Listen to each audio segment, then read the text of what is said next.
से मांग करता हूं कि लाखों शिक्षकों के भविष्य को देखते हुए, इसलिए कि 2009 में जो शिक्षा का अधिकार अधिनियम लागू हुआ, उसके बाद जिनकी नियुक्ति हुई उनको टीटी के लिए तो मान लीजिए अनिवार्य किया जाए, लेकिन उनके पहले जिनकी नियुक्ति हुई है टीटी से उनको छोड़ दिया जाए, जिससे शिक्षकों के सामने कोई सामाजिक रूप से जो समस्या उत्पन्न हो रही है उनके सामने ये समस्या न उत्पन्न हो।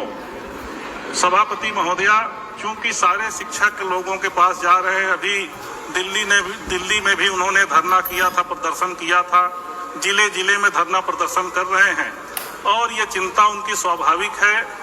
ये जो कानून लागू हुआ है, सुप्रीम कोर्ट का आदेश निश्चित रूप से ये अव्यवहारिक है, तो मैं आपके माध्यम से ये मांग करता हूं कि सरकार उनकी मांगों को विशेष रूप से ध्यान देते हुए एक नया कानून बनाए और 2009 के पहले जो शिक्षक भर्ती हुए थे उनको इससे छोड़ दी जाए।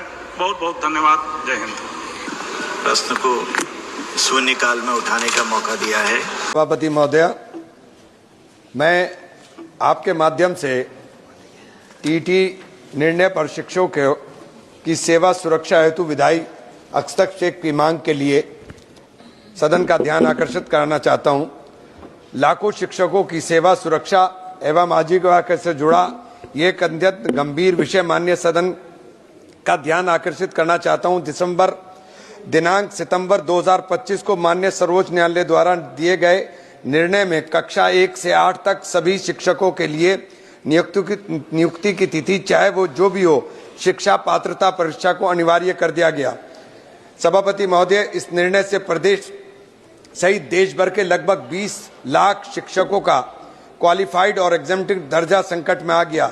अनेक शिक्षक जो शिक्षा के अधिकार अधिनियम 2009 NCTE 2010 की अधिसूचना के अनुसार विधि पूर्वक नियुक्त एवं विधि सम्मत रूप से मुक्त श्रेणी में दर्ज थे, वे आज असमंजस और तनाव असुरक्षा की स्थिति में पहुंच गए। अध्यक्ष महोदय, यह विवादित है कि RTI अधिनियम की और टेट की बाध्यता देश के विभिन्न राज्यों में भिन्न भिन्न तिथियों से प्रभावी हुई है। उत्तर प्रदेश में इसकी प्रभावी तिथि 27 जुलाई 2011 है। नवीन निर्णय ने इन वैधानिक भेदों की उपेक्षा करते हुए हजारों शिक्षकों को अचानक असुरक्षित स्थिति में लाकर खड़ा कर दिया है, जिसका प्रतिकूल प्रभाव न केवल उनके मनोबल पर पड़ेगा बल्कि विद्यालयी शिक्षा की स्थिरता पर भी पड़ेगा। सभापति महोदय, मेरी केंद्र सरकार से विनम्र मांग है, इस निर्णय को केवल बैलेंस चार्ट के रूप में लागू करने के लिए आवश्यक कदम उठाए जाएं, ताकि प्रभावी अधिसूचना की तिथि से पूर्व शिक्षकों का वैधानिक दर्जा सुरक्षित रह सके। सरकार पुनर्विचार याचिका दायर करने तथा आवश्यकता पड़ने पर शिक्षा का अधिकार अधिनियम 2009 में उपयुक्त संशोधन लाने पर भी विचार करे, ताकि देश भर के शिक्षा के सेवा अधिकार और सम्मान की रक्षा हो सके। धन्यवाद। माननीय सदस्य श्री चंद्र